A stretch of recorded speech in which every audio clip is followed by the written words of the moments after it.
Maternity care as we know it has remained pretty much unchanged for years. But today, we're on the cusp of a revolution. Remote care and connected care are driving forces in this transformation. And the question that looms large is, what is needed to bring maternity care into the 21st century? In this episode, I'm joined by Anoushka Gungadin from HeraMED. And in this episode, we talk about how HeraMED is delivering on their primary goal of revolutionising maternity care. We learn about some of the challenges and limitations in the current maternity care landscape that need to be addressed, and the role of technology to enhance maternity care for patients around the world. Collaboration starts with a conversation. Team Health Tech, let's make it happen. Welcome to Talking Health Tech, featuring content and community about technology and healthcare.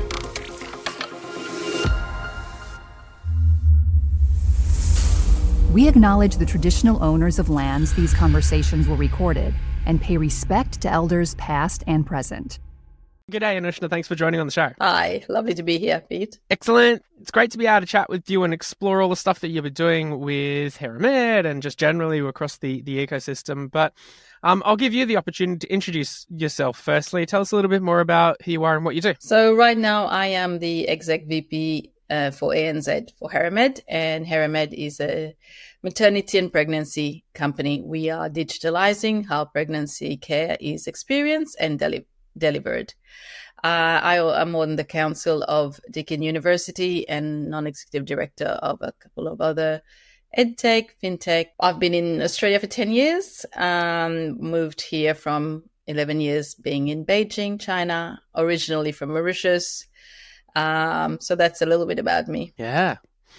Love it. And so you're leading did you say the Australia, New Zealand or, APAC area of HeraMED. So it's a global organisation? Yes, we are global. We are Australian listed company, and our two biggest market, most advanced, Australia and the US. However, we have work starting in a number of other countries. So I want to understand a little bit more. You mentioned about digitising the pregnancy care process. So tell me a little bit more about what the solution actually is. Well, I might go to the start, which is where pregnancy care was created. So essentially, someone's pregnant, they find out they're pregnant, they go to their GP, and often they go to their OBGYN or they stay with their GP, and then they have a number of visits that they need to do.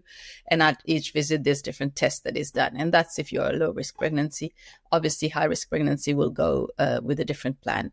And the timing of those visits, at what point we do them, this has been created and hasn't changed for almost a century. So about 100 years ago. So we're still delivering maternity care in the same way. Also, it's centric. It's built around a hospital or a care provider. So at HeraMED, we're looking at where we are now. Look at mum's life. We're working. We're no longer at home. We've got a couple of children. We're taking care of all of that. We've got technology in our hand. So we have created a solution that is mum-centric. At the same time, delivering the same level of medical care and in partnership with their care provider. So there's education, empowerment, also making it convenient, but at the same level of medical grade care. So there's no change in safety, accuracy. That's in a nutshell. So changing the way care has been delivered, because it hasn't changed for 100 years. And so why does it need to change? Because it hasn't changed for a long period of time. And you mentioned this concept of mum-centric, which I might come into a little bit more. But I guess some might argue if it's not broke, don't fix it. So why do we need to fix it? Well, I don't know if it's not broken. I tell you, I had my two pregnancies when I was working in a law firm in China. I had to leave my office, drive, Beijing traffic, go to my each visit, come back. That was a lot of time. If I could do some of them remotely, digitally, and still get all the information, get everything I needed, I would have preferred that. That was half a day. Now, when you come to the second pregnancy, you've got another child in tow. Some of us have more than that. We were lucky we had a nanny at home. But, if I were pregnant in Australia, I probably wouldn't have had that luxury. So when you look at that, a lot of it could have been done virtually. It needs to change because we have technology that is making our life easier. It's in every other field, every other aspect of our life, why not education? Why not health? And the other part is I educated myself what is to expect, what not to expect. Too often we don't know enough. And still, I think a lot needs to be said, a lot needs to be shared around women's health, not just in pregnancy, but across. From very, very early stages to your menopause, we need to really, really talk a lot more about that. So we have education that is delivered at the week of pregnancy you're at, what to expect, what is your mood, what to expect of your baby. All of that makes the pregnancy experience quite different. It's very empowering because there's a lot of what we don't know. If you leave, I'm from Mauritius. I had my pregnancies in China. My mum wasn't there. So even having that community, I was the first one to be pregnant in our group of friends. So no one knew. So to be able to be part and have connected and continuous care would have changed my experience. And I was one of, I had more or less low risk pregnancies. Now, if you have a high risk pregnancy, that increases and changes a lot of that. So the peace of mind, the education. At HeraMED, we are able to connect a number of devices. So blood pressure, we have our own fetal heartbeat monitor, your urine test, glucose test, all of that can be done remotely. You don't need to wait a month to see your doctor if you have any question, because if anything is also out of your normal range, there are triggers. There's actions for you to take. There's actions for your care provider to take. So that's where I believe it has to change based on my own experience. I imagine there's many mums around as well that would believe the same thing, because it's logistically a challenge for your first, and as you say, with more, and particularly depending on the how fortunate you are to have a supporting community around you, or even team, depending on what healthcare you can afford where you are in the world. That's there's certainly a space for technology to play a role there. As you were talking there, it sounds like the solution that you've got is very well integrated into, say, on the provider side. But when you mentioned this concept around being mum-centric, it made me originally think of the App Store is not short of apps that individuals have created to help people who might be pregnant, but they live in their own little bubble and might be about tracking of feeding, whatever it might be. Yeah. But this sounds like you mentioned, being able to integrate with different tools and remote patient monitoring. So yep. Who's the focus here? Is it the clinician and the workflow, or a bit of everything? Look, it's on both. But before I go there, I also want to mention in terms, I was a working mum in Metro, but this is applicable. And for remote, rural, there are some women who travel 4 or 5 hours to even get to care. So in terms of that application, it is mum-centric, but not just one type of mum. There's in the implementation of it is where we can really customize how it is used. We can go back to that.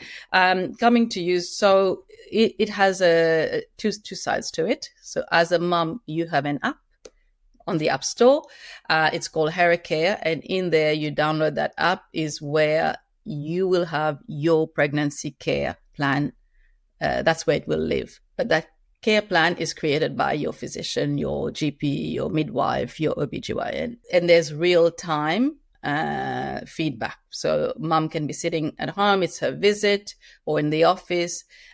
She will do the fetal heart rate monitoring.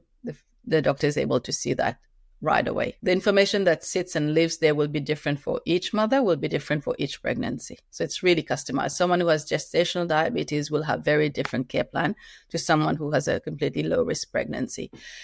So the information that is there is available tip of the hand.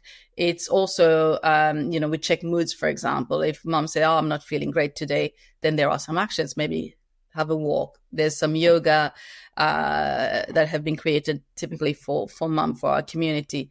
They may be said, okay, do a breathing session for 10 minutes and then do it again. If blood pressure is high, then the action is take it in 20 minutes. And if it's still high, then there's a trigger, call your hospital, call your doctor, and your care provider is able to get that same information. There's a trigger for them as well to get in touch. So it is mum-centric, but there's two sides to it, and it is live. The same information is fed there. So when you take your blood pressure for the mum, it goes on the app, and it is at the same time also visible for the physician, and same for the heart rate, glucose, and the rest. And is there a particular stage of the, call it, pregnancy journey that the app focuses on? Because it's journey is probably an understatement, I would imagine, for people who are pregnant. Yeah.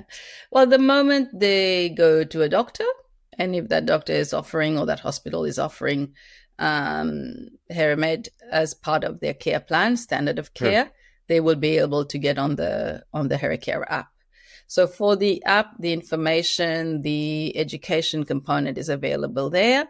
The care is available there. It's the tests, the connected devices that will come at different stages of their pregnancy. And obviously, to detect a heart rate, a fetal heart rate, it's around the 20, 24. Those will be the weeks where they start, and blood pressure and the diabetes, for example. If you have gestational diabetes at different times in your pregnancy, it will be more frequent, it will be daily. So all of that then happens. But yeah, essentially, we have a partnership with Mayo Clinic. So all the generic education is taken from the Mayo Clinic and converted into bite size.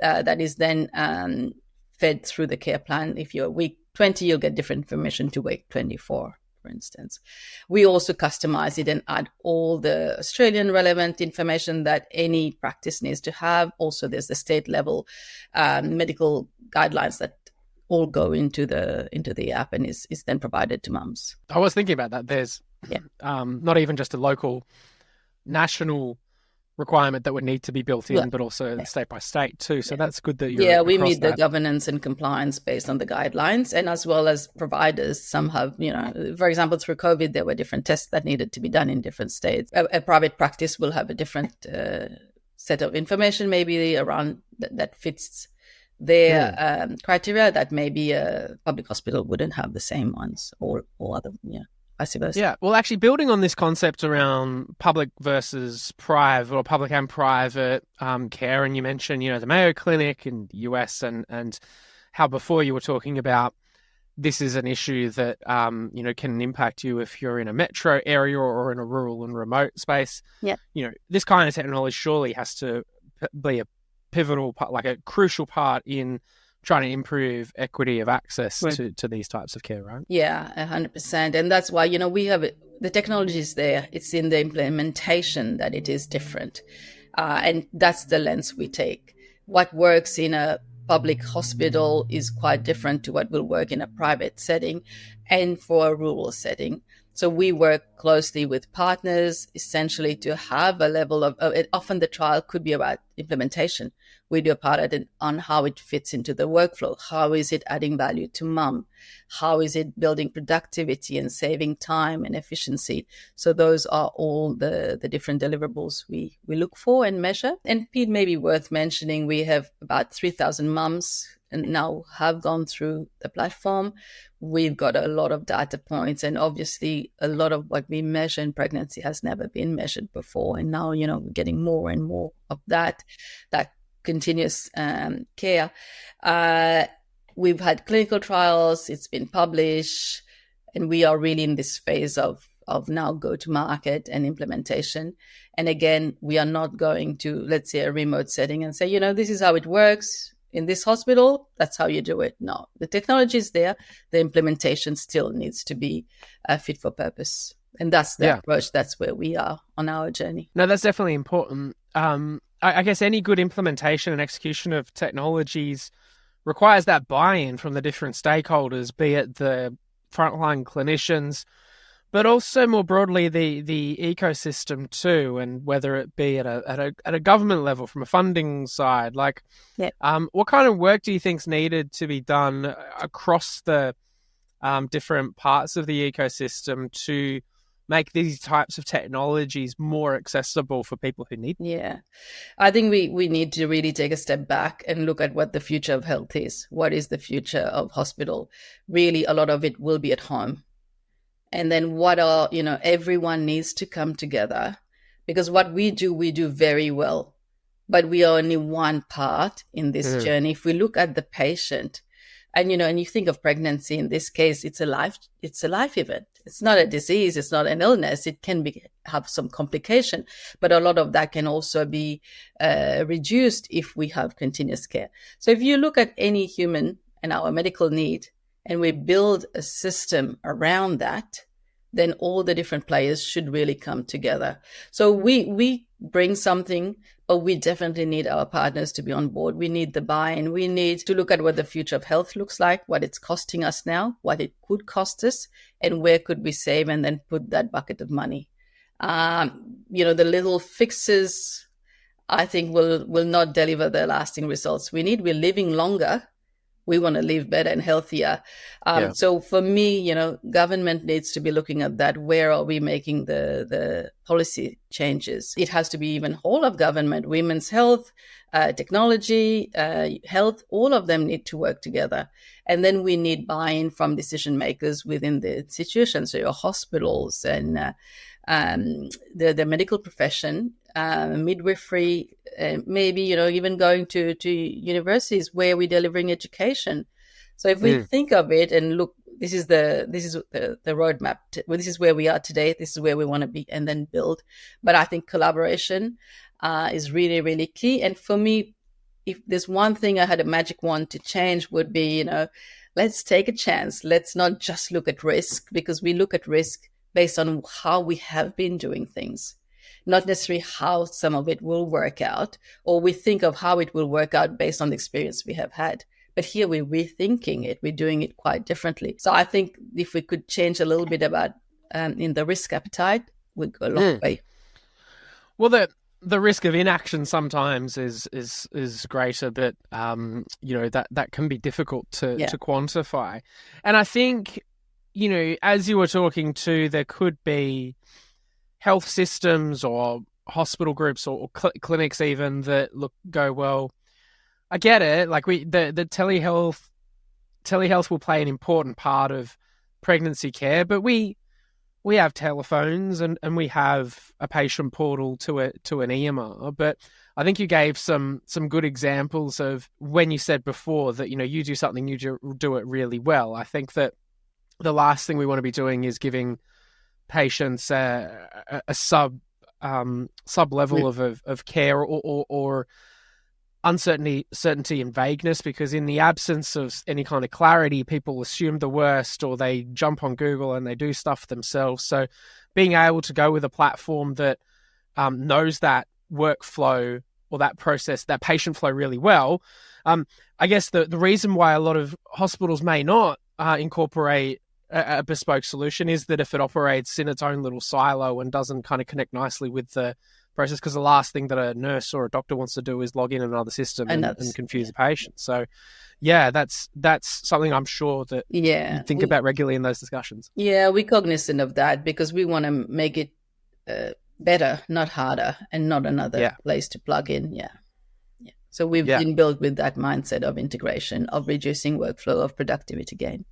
Yeah, absolutely. Well, look, what excites you about the future here in terms of this space? You touched on, what you do if you had that magic wand, but, in particular, what can we look forward to seeing from HeraMED in Australia and other parts across the next 6, 12, 24? Yeah, look, I've been with HeraMED for a year, and in the last year, we've had partnerships in public hospital. We've launched in private practice. We've just signed up a partnership with Telstra Health, where HeraCare will be part of the offering through medical director, so going to GPs. So we're looking at all the touch points with mums, and those are the channels we want to go to.